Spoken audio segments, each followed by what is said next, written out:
Hey there, welcome to day 61 of our Let's Grow annual challenge. Sharon Horne-Ellstrom here.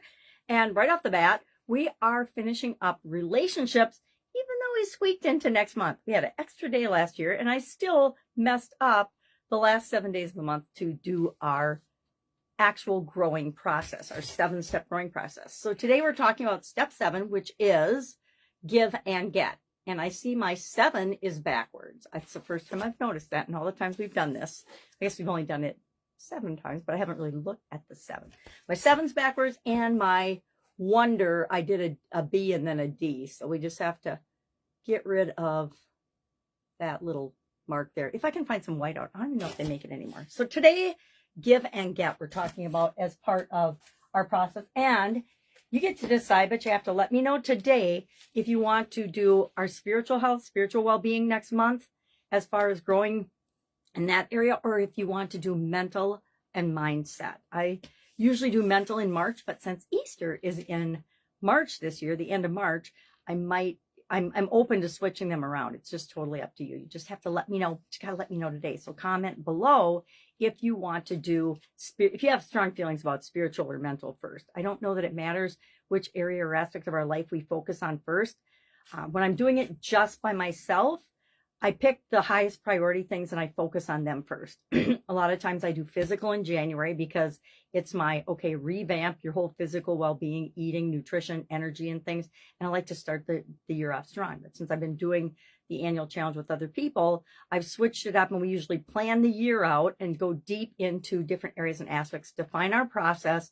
And then February, we jump into whichever area or aspect of the life framework we're going to talk about. All right, so today, what does give and get mean? There's a couple of things about giving and getting, and I am a firm believer, and I say this often, we get out of things, and that includes our relationships, what we put into them. Now, it doesn't always work exactly that way. Like if we give and give and give and put a lot into one relationship, it doesn't mean we're going to get that exact same thing back from the person that we give it to. Have we ever been in love with the wrong person? Have we ever had a crush and our crush didn't like us back? Of course, most of us have. So I still believe 100% that what we put out and what we put into something comes back to us in ways that we want, and maybe ways we don't want. If we give a lot of grief and we give a lot of negativity and we put negative out into the world, guess what? That comes back at us too. It might not come back as negativity, but it might come back as illness. It might come back as bad experiences. It might come back as accidents. So we want to do a few things and think of these 3 areas as we're thinking about this with respect to the relationship that we've been focusing on and applying the growing process to. Number 1, emotional support. What does emotional support look like now in this relationship, and what do you want it to look like? What does understanding look like now, and what do you want it to be for this relationship? And what does reciprocity look like now in the relationship, and what do you want it to look like? There's a universal law called the law of reciprocity, which speaks to what we put out is what we give back. When we give something, even subconsciously, we expect something in return. Even if we do favors, even if we do charity, even if we do benefits and things, we know, not on a conscious level necessarily, that something else good is going to come back to us from that. And a lot of times it's just, we feel awesome, right? When I help somebody else, it makes me feel good. That is my return for what I'm giving. So what's our action item today? Super simple. 2 things, normally 1, but today 2. 1, let me know if you want to do spiritual or mental area or aspect of our life starting tomorrow, day late, because apparently I can't count when I'm traveling.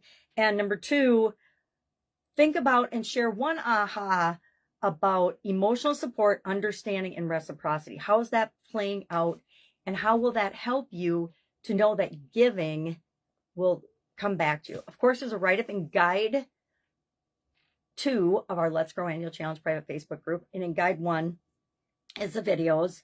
But in Guide 2, we also have a story. It's a little different today. I used ChatGPT and I pushed the wrong prompt. So instead of getting a short story or a story version for our person today, we are getting Lily the Lamb and Benny the Bunny story. But guess what?